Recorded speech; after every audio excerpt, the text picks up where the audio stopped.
자, 19번. 선생님 개인적으로는 지금 어쨌든 이 순서 배열이 고난도 요즘에 그러니까 뭐가 있었냐면 그 4월달에 그 경기교육청 모의고사가 있었잖아. 허를 찌른 거야. 빈칸 4개를 다 쉽게 끝냈어. 근데 보통 1등급 노리는 애들도 빈칸은 제일 나중에 푼단 말이야. 빈칸에서 뭐 한 2개 정도 틀려도 1등급 방어하기 위해서. 근데 그런 조짐들이 계속 지금 체크가 되고 있거든. 오히려 그러면서 그 4월 3학년 모의고사는 어법이 킬러였어. 어법을 제일 어려운 걸 냈고 그 다음에 이제 출제자의 의도를 보면 순서 배열하고 적절한 위치를 난이도를 끌어올리려고 했던 게 보여. 무슨 말인지 알겠지? 그러니까 이게 그 영어가 절대평가가 되다 보니까 공부를 잘하는 애들조차도 빈칸을 이렇게 피하는 경향이 있다고. 근데 빈칸이 사실 단일 유형으로 4개까지나 있다는 얘기는 그만큼 수능 영어에서 가장 애들에게 지적인 사고 능력을 할 때 도움이 되기 때문에 있는 거거든. 근데 그거를 기피하다 보니까 좀 그런 식의 메커니즘이 몰라. 이제 우리가 올해 이제 6월, 9월, 11월 수능을 보면 좀 이제 더 그림이 그려질 수는 있겠는데 그런 조짐들이 나타나는 거 염두에 두면서 그런 맥락하고 볼 때는 순서 배열이 그렇게까지는 어렵지 않았다는 거야. 얘는. 자, 봐봐. 19번. 자, in our everyday lives, 우리의 일상적인 삶 속에서 우리는 끊임없이 선생님이 첫 번째 이제 문제를 던진 게 바로 이 핑크색이야. 그만큼 중요하다는 거야. 너희들이 알고 있는 캐주얼이 무슨 뜻이야? 그러니까 이건 아주 오래전에 한 10년, 20년 됐을 거야. 빈칸 느낌 보기에 캐주얼이 나왔는데 공부를 굉장히 잘한다라고 생각했던 애들도 괴멸을 한 거야. 우리가 일반적으로 여기서는 이제 그 뜻은 아니야. 근데 그 뜻을 알아둬야 된다는 거야. 자, 캐주얼이란 단어가 우리가 보통 이제 우리가 형용사로 외울 때 격식을 차리지 않은 캐주얼이 아니라 커주얼이에요. 커주얼이야? 네. 이런 젠장? 내가 잘못 보냈다. 자, 이것도 같이 설명 들어야 돼. 자, 인포말이고, 자, 봐봐. 캐주얼이, 나 그럼 10살 뻔했는데? 나 어떻게 불렀지? 자, 봐봐. 자, 얘하고 이제 철자가 비슷한 게 누구야? 코젤이야. 얘는 어디에서 왔다라고 보면 돼? 인과론적인 원인 결과를 따지는 이란 뜻에서 나온 거야. 얘는 킬러가 될 수는 없어. 이 두 개가 이제 헷갈리면 나처럼 이제 문제가 되는 거야. 나처럼 해석도 안 보는 그런 사람들은 문제가 돼. 봐봐. 이제 우리가 캐주얼이라고 할 때는 격식을 차리지 않은 이 뜻만 보통 애들이 외운다고. 근데 얘가 뭐가 있냐면, 자, 물어볼게. 이런 보기가 나온 적이 있어. 캐주얼 워크가 뭘까? 응? 얘가 임시 노동자야. 캐주얼이란 단어에 임시의 템포러리의 뜻이 있는 거야. 그 다음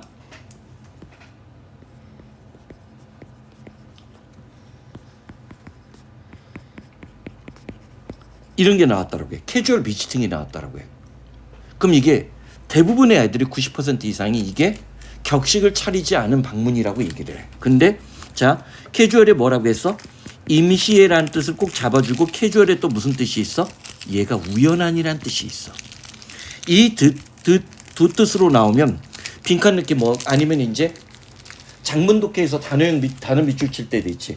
그때 아마 캐주얼이 나왔을 거야. 봐봐. 캐주얼 이 두 가지 뜻 임시애랑 우연하라는 뜻으로 나오면 캐주얼이 킬러가 돼. 오케이? 그리고 이제 또 요즘에 많이 그 한 10년 전에 나왔던 기법이 바로 이거야. 캐주얼하고 코주얼을 헷갈리게끔 만드는 거야. 그건 이제 어휘 문제를 이렇게 낸 적이 있어. 그때 어휘는 밑줄형이 아니라 뭔지 알지? 2개 중에 하나 고르는 거. 그런 모델로 유행했던 단어들이야. 자, 봐봐. 자, 우리는 일상생활 속에서 우리는 끊임없이 인과론적인 어떤 원인과 결과에 기반한 어떤 단어들을 사용하고 있다라고 했어. 그리고 나서 빈도의 부사는 sometimes나 often은 예시의 역할을 담당할 수 있다고 해서 이따금씩 가끔 일어나는 개별적인 사건 사례이기 때문이야. 이런 말들을 너희들이 글로 써주면 선생님들이 감동을 받아. 수행평가에서. 오케이? 때때로 자, 이러한 이때 디스가 받고 있는 것은 이러한 인과론적인 언어들은 인플로이가 채용하는 거야. 어떤 단어를 구사하고 채용하고 있냐면 병신 이게 있는데 내가 어떻게 이걸 캐주얼로 읽었지? 이런 말도 안 되는 병신. 봐봐. cause라는 단어. 그리고 아까 우리 이거 했던 거 기억나? 바로 앞 문제에서 이거 했던 거 기억나지? derive A from B. 선생님 외워두면 도움이 된다라고 했지. B에서 A를 뽑아내다 추출하다라고 했지. 얘가 그래서 자 derivative 하면 이게 파생어야. 그것과 파생된 뭐 코잘이라든지 코제이션이라든지 잠깐만 조심해. 이 코즈가 나올 때 코잘도 중요하지만 얘의 명사꼴이 뭐야? 얘가 코즈가 일으키다 명사일 때는 원이잖아. 원인이잖아. 얘 그럼 명사꼴이 뭐야?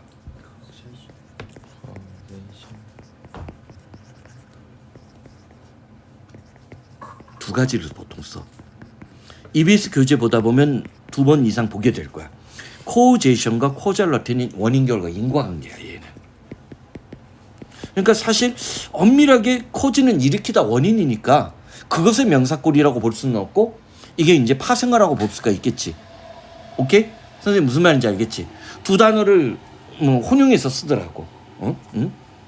자, 왜냐면 이제 인과관계랑 상관관계는 공부했지. 공통과학 시간에. 인과관계랑 상관관계는 다르다고. 그러니까 예를 들어서 이제 담배를 피는 것이 폐암과 관련이 있다라고 할 때는 인과관계가 아니야. 일반적으로 상관관계야. 그러니까 상관관계라는 것은 개연성은 있지만 인과론적인 그 사슬을 못 찾는 거야. 얘가 뭐를 일으켜서 뭐의 DNA를 변형시키고 이런 추리를 못 하는 거야. 반면에 인과관계는 그 사슬이 다 드러나는 거야. 오케이? 인과관계랑 상관관계. 자, 봐. 자, 그러면 자, 때때로 이러한 인과론적인 원인 결과를 따지는 언어들은 cause 같은 단어와 그것의 파생어들을 이용하는데 예를 들면 She went through red light. 그녀는 이때 went through가 뭔지 알겠지? 빨간색 신호등을 무시하고 달렸고 그것이 사고를 일으켰다야. 인과론적인 설명이지. 또는 어떤 랭귀지들이 등장하냐면 imply가 함축하는 건데 자, 때로 뭐가 이때는 수동태가 보이는 거지. Something was caused니까 뭔가가 야기되어졌다는 것을 암시하는 언어에서 이런 것들이 사용되어지고 있다고 했어. 그래서 내가 늦었는데 얘는 원인 분석이지. 우리말로 얘기하면 원인 분석이지. 나는 미스터 플라이트 비행기를 놓쳐서 자 늦게 도착했다라는 이런 말들을 쓸 수 있다라고 했어. 자 그러면 여기는 지금 자 캐주얼 랭귀지에 대한 일단 예시가 나온 거야. A, B, C 중에서 1번 봐봐. 자, 도우가 보이지. 비록 사회과학에서는 너무 빠르지. A가 못 올라가지. 비록 사회과학에서라고 했으니까. 더구나 서치 프리시전이라는 서치까지 본다면 이 프리시전이 정확한인데 쓸 이유가 없지. 네. 그 다음 봐봐. In common speech, 일상 언어 속에서 우리는 do not distinguish. 자, between이 나왔으니까 뭐와 뭐 사이를 구별하지 못한다. 그건 여기서는 between이 나왔는데 아주 이상하게 오화를 썼네. 구별하지 못한다라고 했어. 그 다음 역접이 보이지. 그러나 과학에서라고 했지. 잠깐만. 이 두 개 중에 B와 C 중에 누구부터 먼저 읽는 게 논리적이야. 그치? 왜냐면 일상에서라는 표현을 썼으니까. 그치? 나 같으면 B부터 먼저 읽는다는 거야. 잠깐만. 그리고 특별한 경우가 아니면 모의고사를 볼 때 순서 배열 문장 두 문항이 나와서 하나가 B로 시작하면 나머지 하나는 C로 시작할 가능성이 높은 거 알지? 그거는 불변의 법칙이야. 거의 예외가 아주 드물게밖에 없어. 그러니까 만약에 자기가 순서 배열 문제, 앞 문제를 만약에 첫 문장을 B로 싣고 그렇게 답을 골랐다면 그다음 만약에 그걸 틀리면 이제 그다음도 위험해. 연쇄작용의 단점은 있겠지만 시간 안배의 측면에서 만약에 첫 문장을 B부터 읽었다면 우리는 그다음 문제는 뭐부터 읽는 게 나아? C부터 읽는 게 논리적으로 개연성이 높아. 절대적인 것은 아니야. 100% 맞아떨어지는 공식은 아니야. 일상 언어 속에서 우리는 구별하지 않는다라고 했어. 봐봐. 뭐를? 자, 여기는 얘가 걸린 거야. 원래는 between이 and가 나와야 되지. 나 같으면 여기 어법에 밑줄 그어버려. 무슨 말인지 알겠지? 네. 그럼 애들이 대부분 이 오화를 뭐로 고쳐야겠다고 생각을 하겠어. and. 그러면서 이제 가은이가 그거 틀렸어요 라고 이렇게 올 거라고. 여기는 띵지에서 끝난 거야. 어떤 것들 사이를 구별하지 않느냐면 봐봐. 인간의 행동에 의해서 야기된 것들과 또는 인간이 아닌 어떤 비인간적인 어떤 사건에 의해서 야기되어진 거지. 이게 엔드가 되면 말이 돼 안 돼? 안 돼요. 인간의 행동과 인간적이지 않은 행동에 의해서가 돼버리지. 네. 이해되지? 이거 놀라운 걸 발견했다. 야, 역시 나는 수업을 할 때 천재야. 자, 봐봐. 혼자 볼 때는 절대 안 떠올라. 자, 봐. 자, 무슨 말인지 이해되지? 요거 이제 어법 함정 조심해주고. 자, 예를 들어서 우리는 인간의 행동에 의해서 일어난 들과 또는 인간적이지 않은 비인간적인 것에 일어난 것들 사이에 구별을 하지 않아. 그러면서 뭐 괄호 속에 예시가 나와. 브레이크가 고장났다는 것 또는 이것이 자동차를 어떻게 크래시 충돌하게끔 만들었다라고 할 때 브레이크의 고장이 사람에 의해 야기된 건지 아니면 물리적 결함에 의해서 야기된지 따지지 않는다는 얘기지. 그렇지? Our everyday 우리의 일상적인 인과론적인 언어들은 그러기에 잠깐만 선생님 하나 별거 아닌데 어디 갔어? 굿 이나프가 뭐야? 이때 굿이 충분하냐? 충분하냐? 자, 그러나 우리의 일상적으로 되는 이런 인과론적인 어떤 언어들은 일상적인 사건을 설명할 때는 충분하다라고 했지. 그러니까 역점이 나오겠지. 그러면 도두보다는 얘가 낫겠지. 그럼 벌써 끝났지. 가은아? 끝났지. 응? 순서별 치고는 고일 수준의 난이도라는 거야. 그러나 과학에서 우리는 require more precision이 나오는데 요거는 이렇게 꼭 어휘를 잡으라고 했어. 잠깐만. 다 알고 있을 거라고 믿어 의심치 않지만 자, 정확한이란 단어 형용사 하는 거 다 얘기해 봐. 쉬운 것부터 좀 얘기해. correct지. 그다음에 중학교 때 또 누구까지 배웠어? exact까지 배웠어. 그다음에 누구를 배워? 고등학교 올라가면 accurate를 배워. 그리고 또 누구를 배워? 지금 precise를 배우는 거야. 선생님도 이건 맨날 헷갈리기는 하는데 이것에 이제 명사꼴이 있어. 내가 요즘에 사회과학적이거나 자연과학적인 거를 덜 읽어서 그러는데 지금 선생님이 기억이 지금 헷갈리는데 이 accuracy와 precision을 비교대조 한 글이 있었어. 하나 선생님이 얘가 자, 너희들 혹시 과학 시간에 정확성과 정밀성을 구별하냐? 또는 신뢰도와 타당도를 구별하냐? 아니요.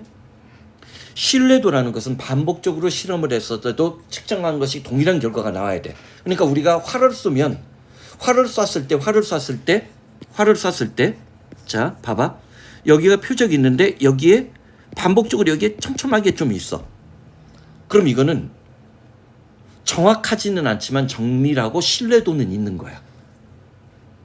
계속 그러니까 표적에 정확하게 도달하지는 못했지만 한 구간에 계속 반복적인 결과가 나왔으니까 이거는 오류라고 딱 우리가 얘기할 수 있지. 그래서 과학에서는 이 정밀함과 신뢰도, 반복적으로 실험 결과가 동일하게 나오느냐가 중요한 거야. 그러니까 황우석 교수가 네이처 사이언스지에 논문을 기고했을 때 신뢰도가 확보가 안 된 거야. 황우석 교수가 제시한 어떤 실험실 상황에서 똑같이 실험을 했는데 동일한 실험 결과가 안 나오는 거야.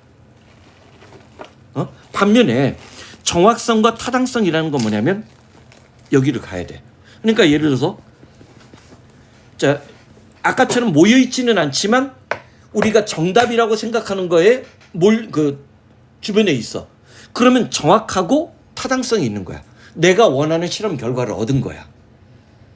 그럴 때 우리가 accuracy와 precision, 정밀성과 신뢰도, 정확성과 타당성을 과학에서 구별을 해. 이거 안 했어? 이게 과학 실험에서 굉장히 중요한 얘기인데. 저희 실험을 안 해요. 그러니까 요거를 EBS 교재는 몇 번 울고 먹었어. 소재적으로 최소한 3-4번 이상이 나왔어. 오케이?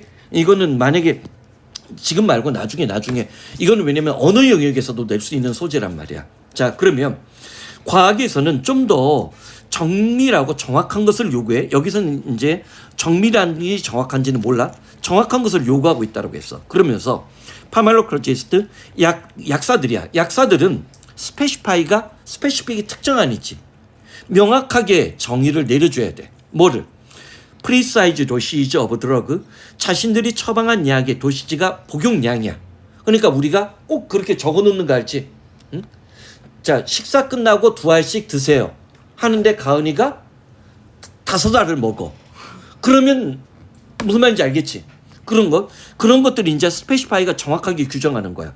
그리고 그 약은 주격관계 대명사가 되면서 그러면 desired effect 우리가 원하고 바라는 효과를 만들어낼 수 있을 거야. 그리고 사실은 maximum safe dosage 최대한의 안정적인 복용량 같은 것들이 있다는 거야. 몇 알 이상은 절대 먹지 마세요 라고 하는 것들이 있을 수 있다는 거지. 그 다음에 시밀라리 네모치고 이 시밀라리가 뭐야? 첨가라고 적어놔. 첨가는 같은 계열이지만 다른 내용이 돼야 되지. 응? 그치? 첨가라고 적어. 마찬가지로 accident investigator 사고를 조사하는 사람들도 이때 required 요구받고 있어. 근데 자 봐봐. 선생님이 요 표현 be required to를 조동사로 바꾸면 이 조동사가 뭐가 되는 거야? must나 should랑 가까워.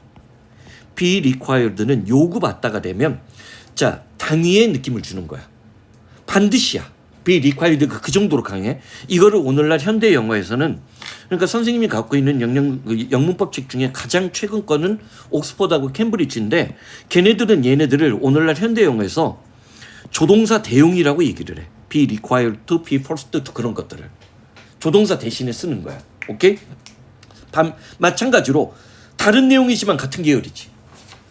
이렇게 순서 배열을 적으란 말이야. 다른 내용인데 같은 계열의 첨가가 나와서 사고를 조사하는 사람은 반드시 이때 closely가 가깝게야 꼼꼼하게야. close는 선생님이 얘기했어 항상. 자 형용사부사 어법 문제로 낼 수 있는 거고 close는 그 자체로 거리 개념일 때 형용사부사가 다 돼. 아이고 부사가 다 돼. 응? 반면에 closely는 얘가 자 부사로 꼼꼼하게 세밀하게야. 정도를 나타내는 표현이 돼. 꼼꼼하게 세밀하게야. 그리고 참고로 알아도 그러니까 형용사 부사가 EBS 교재에서 어법 문제로 처음으로 등장했을 때 그거 선생님이 공이야. 선생님이 형용사 부사 출제 문제가 가능하다라고 주장하고 난 다음에 EBS 교재에서 처음으로 형용사 부사 묻는 문제가 출제되기 시작했어. 그때 제일 많이 나왔던 단어가 이거야. 클로스와 클로슬리야. 응? 응? 자 봐봐. 무슨 말인지 알겠지? 응? 가까운 것과 세밀하고 꼼꼼한 건 달라. 그리고서 이게 부사가 돼서 지금 누구를 꾸며주는 게 보여? 스페시픽이 보이지. 응? 아까 얘기했지만 얘 어법으로 문제 내면 나는 이 클로스를 클로스로 바꿔버릴 거야. 이런 거에 밑줄을 그을 거라는 거야. 무슨 말인지 알겠지? 네. 응? 자 그런 사고를 조사하는 사람들은 꼼꼼하게 자 스페시파이 세밀하게 정확하게 상세하게 서술을 한다고. 상세하게 서술할 것을 요구받고 있다는 거야. 뭐를? 그러한 충돌 사고가 일어났던 어떤 주변 상황. 아까랑 다르지. 브레이크가 고장나서 충돌 난 순간가 브레이크가 왜 고장났는지, 응? 운전자가 졸음운전을 했는지 그런 걸 따지겠지. 그럼 대조 추론이 되지 벌써. 그렇지? 자 비록 자 서치가 끝났지. 이거는 자 그러한 어떤 정밀함들은 사회과학에서는 그러면 이때 required가 필수적인이 되는 게 느껴질 거야. 그렇지? 수동태라고 봐도 되고 형용사로도 필수적인 게 되지. 자 비록 사회과학에서는 그런 정밀함이 필수적인 것은 아님에도 불구하고 자 그런데 또는 실제로 가능한 것이 아님에도 불구하고 그렇게 되는 거지. 데도 불구하고 여기에 이제 구문적인 어려운 포인트가 있어. 자, causal explanation 인과론적인 설명이 be expected 예상되어지고 기대되어지고 여기는 기대되어진다로 가는 게 낫겠다. 기대되어지고 있는데 적어도 common sense 일상적인 상식의 수준은 뛰어넘을 것을 기대되어지고 있다는 거지. 아무리 그래도 사회과학도 사회과학이지만 자연과학의 엄밀함과 정밀함은 아니래도 일상적인 수준은 뛰어넘어야 뭐 경제학적 법칙이란 말을 쓸 수 있다는 얘기야. 그러면서 뭐가 나와? 부연 설명에 indeed 반복 강조가 나오지. 오케이? 이런 걸 지금 너희들 거기서 쓰라고 하는 거야. 기말에도 할 가능성이 있다며. 너희들이 김경리가 그런 거야? 아니요, 저희한테는 저희 끝일걸요. 끝났다고 했어? 네. 그럼 1학년들이 2학기 때 또 보죠. 2학기 때. 2학기 때 한 번 더? 예. 2학기 때는 수능 완성으로 할 텐데. 자, 봐봐. 사실 causal explanation, 인과론적인 설명이라는 것은 사회과학에서 이때 피처리 여기서 뭐야? 특징이지. 가장 중심적인 특징이야. 왜냐하면 자, if나 must가 나왔어. 그러면 자, 봐봐. 자, 여기서 이게 복습이 돼야 돼. 자, if는 첫 번째 뭐가 있어? 조건의 부사절이 있어. 두 번째, 자, whether가 똑같은 뭐야? 인지하는지 긴가민가의 명사절이 있어. 이거 우리 방학 때 했잖아. 세 번째 뜻이 뭐야? 특히 생략 구문에서는. 특히 생략 구문에서. 응?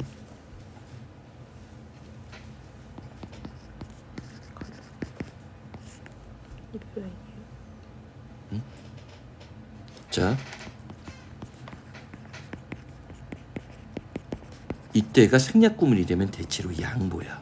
뭐뭐에도 불구하고. 그리고 2학년 때 지금 너희 담당하는 선생님 말고 그 다른 선생님들이 담당을 했을 때 이걸 엄청 강조했어. 왜냐면 이걸로밖에 순서 배울 문제를 못 푸는 단서가 이거밖에 없었거든. if any면 설령 그런 경우가 있다 하더라도 양보야. if anything 설령 그런 것들이 존재한다고 하더라도 이때 if anything이 때로는 그것과는 정반대로라는 뜻이 있어. 의역을 하면 정반대로라는 뜻을 만들어. 그래서 그러니까 재작년인가 하여튼간 2학년 때 선생님이 그러니까 그 킬러급 순서 배울 문제인가 적절한 위치 문제가 나왔는데 빠져나간 문장이 얘가 있었던 걸 거야. 그리고 난 뒤에는 이걸 엄청 강조했어. 지금 아직 이 생략 구문 같은 거 이거 혹시 이 생략 구문 이 용법 설명 안 했어? 상민 누나는 빼고 상민 누나는 뭐 선생님이 가르쳤던 최초의 그 하늘고 기수 때부터도 그런 설명을 한 적이 한 번도 없으니까 김경희 이거 설명 안 했어? 김경희 이 정도는 안 할 텐데. if 자체를 설명할 수 없어요. 설명은 했어 if는? 없어요. 아 if를 설명을 한 번도 안 했어? 네. 만약에 설명을 하면 이거 킬러야. 굉장히 좋아하는 문제 중에 하나 대학교 선생님들이. 그러니까 자 봐봐. 자 왜냐하면 그 다음에 왜냐하면이 나왔지. 사회과학의 경우 난 must 대부분의 경우는 아닐지라도지. 비록 대부분은 아닐지라도 자 상당히 많은 질문. 그러면 이때는 뭐 사실 우리가 many가 most가 many의 최상급이잖아. 절대 다수는 아닌 경우일지라도 그렇게 되는 거지. 오케이? 여기에 나 같으면 밑줄 그을 수 있다는 거야. 자 봐봐. 얘는 선생님이 어법으로 만들었을 때 제일 어려운 문제를 만들 수 있다고 봐. 비록 대부분의 경우는 아닐더라도 사회과학의 많은 질문들은 뭐에 관한 것이야. 왜 Y 퀘스천이야. 이걸 보통 우리가 Y 퀘스천이라고. 왜? 자, 잠깐만. 오! 선생님이 그냥 이렇게 표시했네. 가은이는 구문독해 5.5를 들었지 않나? 맨날 와서 구문독해 왜 안 해요? 왜 안 해요? 얘기했잖아. Why something is the case. 이거 해석돼야 안 돼.